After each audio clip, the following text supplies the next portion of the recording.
twin studies in IQ, for example. Imagine you take twins and you separate them at birth and you put them in different homes. And then you look at their IQ. If I remember correctly, I think I've got this about right, that you need a 3 standard deviation difference in socioeconomic conditions to produce a 1 standard deviation difference in IQ. So I'll try to make that more easily understandable. So, and I'm going to get the details wrong because I can't do the statistics quickly enough in my head, but it's close enough. To move someone from as intelligent as a high school student to as intelligent as a college student, which is a 15 percentile improvement, you'd have to move them from the 5th percentile in socioeconomic status to the 95th percentile. So it's a huge movement. So you can change IQ, but it's very, very expensive. And the more you want to change it, the more expensive it gets, and you run into the problem of diminishing returns. Can you change it on a case-by-case basis, or are you saying that within a group of a certain socioeconomic level that will be produced? Because I feel like I don't think that what you're saying is if we took a poor child and put him in a rich family, that child's IQ is going to be higher? Yes, no, that is what I was saying. Okay. Exactly that. Yes, exactly that. But the effect isn't as dramatic as you might think. And with adopted out children, the IQ of the adopted out children is much more like their biological parents than their adoptive parents. So IQ is really heavily influenced biologically. This was in the bell curve too, and that author was blasted. Yeah, well, IQ, man, that's a tough subject. It's a dismal science, that. But I can tell you some things about IQ. First of all, it is measured more accurately and more reliably than any other phenomena that social scientists have ever measured. And it was discovered by the people who invented all of our statistics. So you don't get to be a social scientist and say, I don't believe in IQ, but I believe in all these other things we've demonstrated statistically. You can't have both those claims simultaneously. And then IQ is actually pretty simple to measure. So all you have to do to measure IQ is, Matt, you could make an IQ test quite rapidly. You just go online and get a list of words, like make a multiple choice vocabulary test with words ranging from simple words to complex words, and then collect 30 general knowledge questions and 20 mathematical, simple arithmetic equations, and just ask people to solve them. And then what you do is total the correct answers and rank order them. That's basically IQ right there. And now you correct it for age because you do that with IQ, but basically the average of the total score of any set of questions that assess the ability to abstract will give you a proxy for IQ.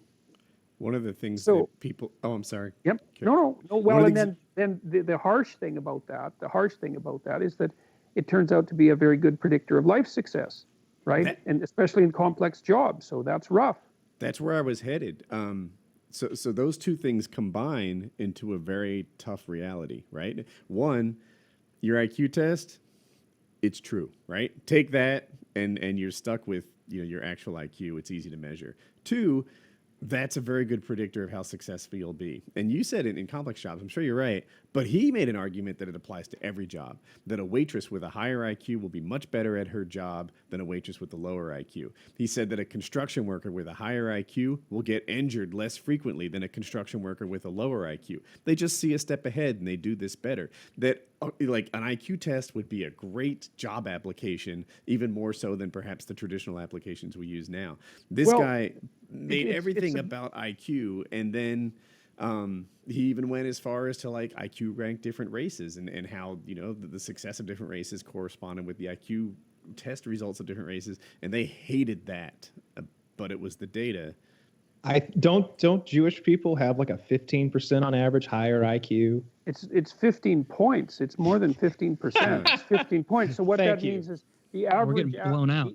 The average Ashkenazi Jew, so that's Jews with European heritage, the average IQ for an Ashkenazi Jew is 115 compared to 100 for other Europeans, and that is enough to account for the vast overrepresentation of Jews among high-end intellectuals and in complex jobs. Yeah, it's a major deal. And it's another one of those things that you don't get to talk about. I mean, IQ's rough. It's worse, eh? So first of all, in jobs that you can learn by rote, IQ predicts how fast you learn the job, but it doesn't predict how well you do it once you learn it. Conscientiousness starts to be a better predictor there. Mm-hmm. But here's an ugly little fact for you. This is a hate fact for sure, man. So, the U.S. Army has been using IQ tests for like 100 years, and has done some of the basic research. And it wasn't very long ago, I don't remember exactly when this legislation came into being, but it is illegal in the United States to induct anyone into the armed forces if they have an IQ of less than 83. Okay, and that's because the armed forces have determined with extensive testing and desperation that there's nothing that somebody with an IQ of 83 can do in the armed forces that isn't counterproductive. The Forrest Gump amendment. Right. Well, and now it's really worth thinking this through, because the first thing you have to understand is that the armed forces actually wants people because they're chronically short of them. And so they're not inclined to get rid of people unless they have to.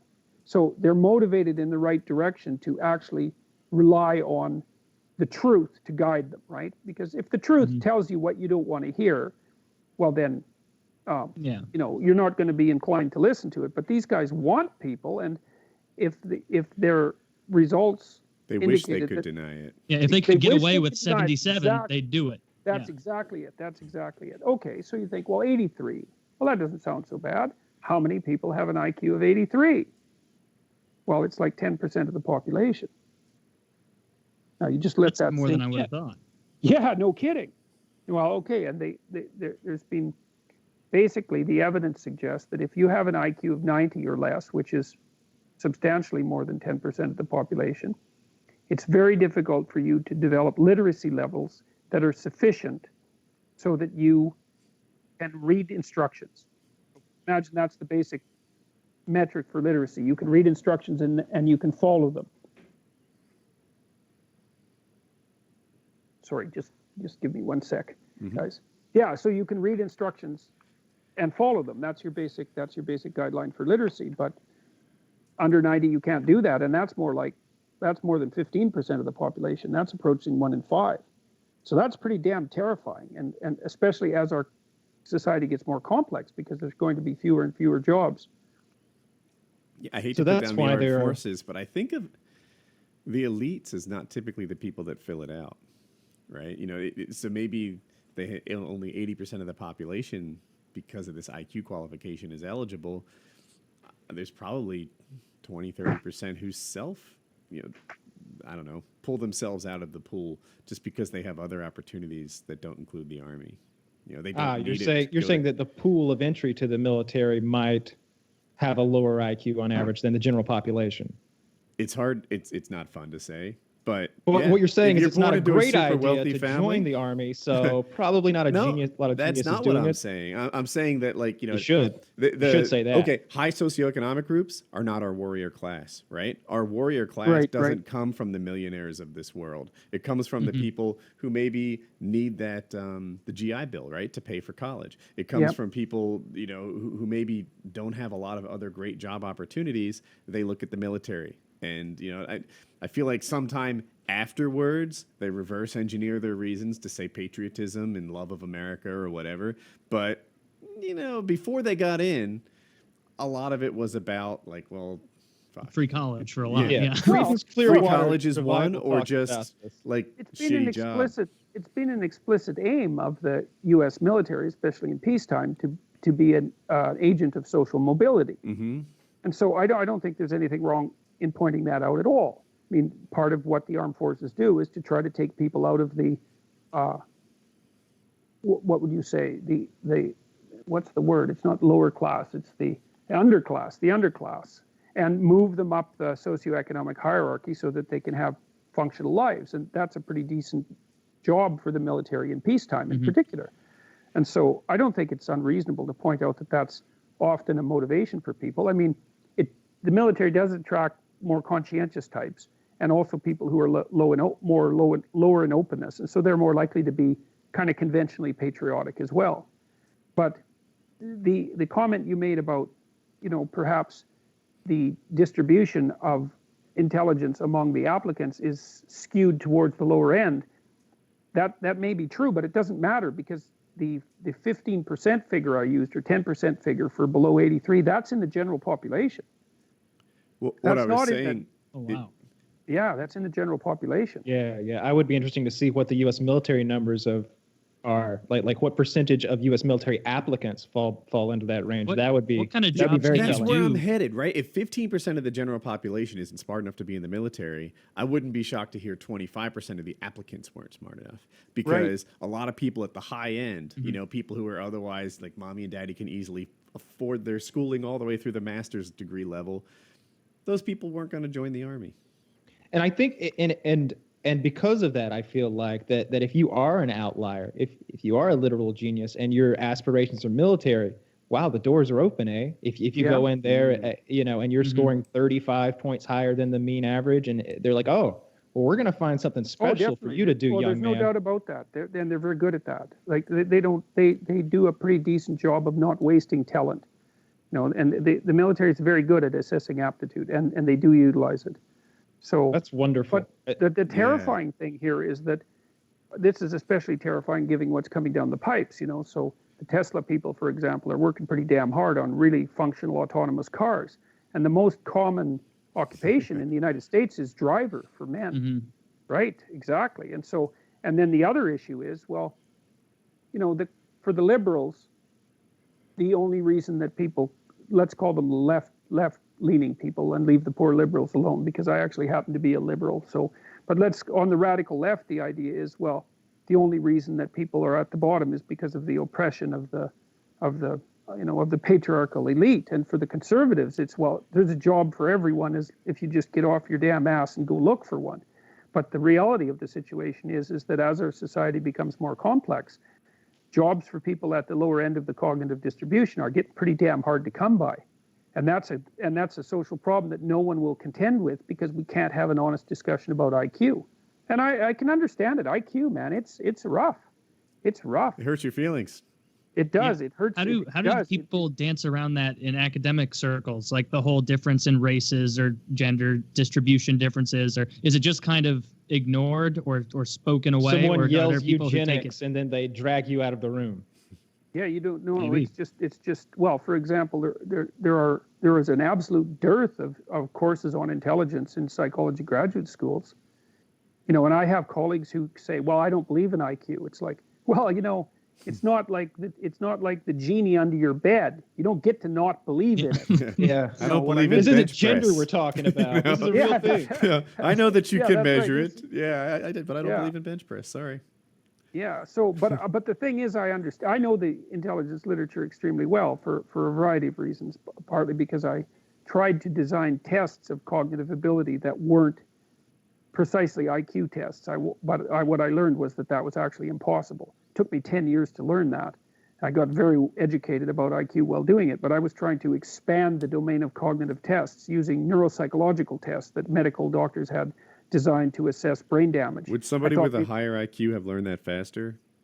I worked with some graduate students who were smarter than me, and it took them quite a long time to learn this too. So.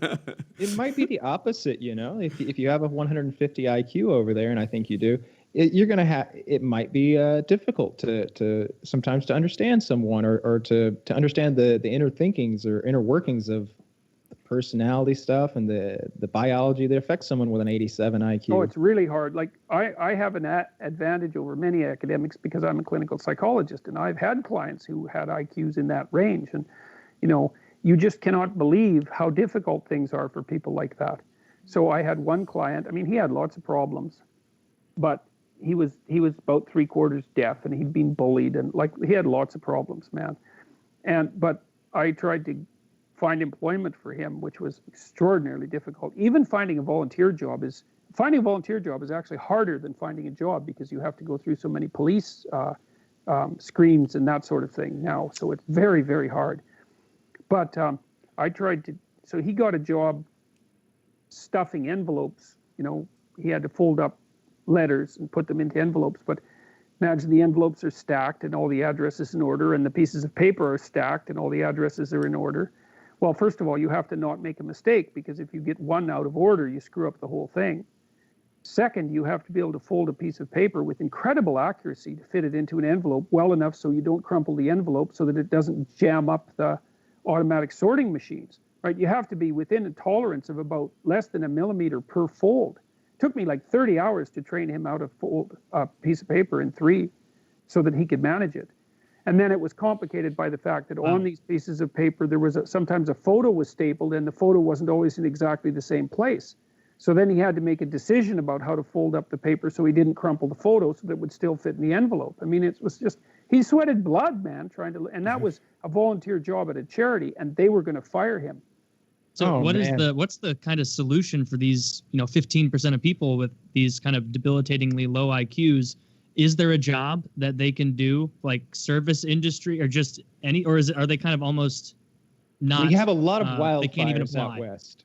Well, that's an open social question, and as the Silicon Valley geniuses keep complexifying our life, that problem is going to become more and more paramount. Exacerbated. It's coming every day. It's worse and worse. If you rewound 150 years, Phil, all of those guys with those 87 IQs, first of all, they're not that far below the standard deviation anymore. And second of all, like, those are railroad workers. Those are farmers. They don't need to fold anything to a millimeter. They need to hit that railroad spike hard all day. And that was a good paying job. I feel like all of those manual labors, man muscle, the jobs that took advantage of the fact that a man was more muscular and physically powerful, like 85% of those are gone. And even like if you're really, really dumb as far as IQ is concerned, and someone tells you, all right, you need to fence in this whole pasture, put in a gate over there, do this, that, and the other thing, feed the animals,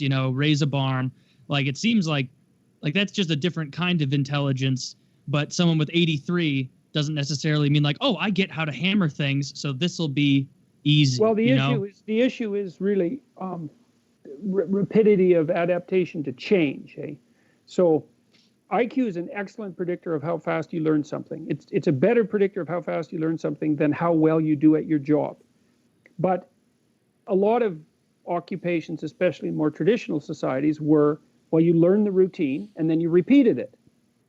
And so once you learn the routine, it's IQ independent to a large degree. Not if a problem emerges, but let's say under normal circumstances. But the problem now is that, even if you're pretty damn cognitively sharp, it's hard to keep up. I mean, damn computer changes on you every day. And, it's also obvious that people who are computer literate, I mean, in our society, being intelligent and computer literate is a multiplier that's almost beyond belief. Mm-hmm. I know guys who run whole enterprises that should even now probably employ 1,000 people, and they're basically running it all by themselves, because they're so unbelievably efficient with computer utilization, and that's a cognitive multiplier. But it's still, almost all the benefits accrue to the smartest people, because they're the ones who can use the technology the best. You have to be on the bleeding edge, to really gain the economic advantage.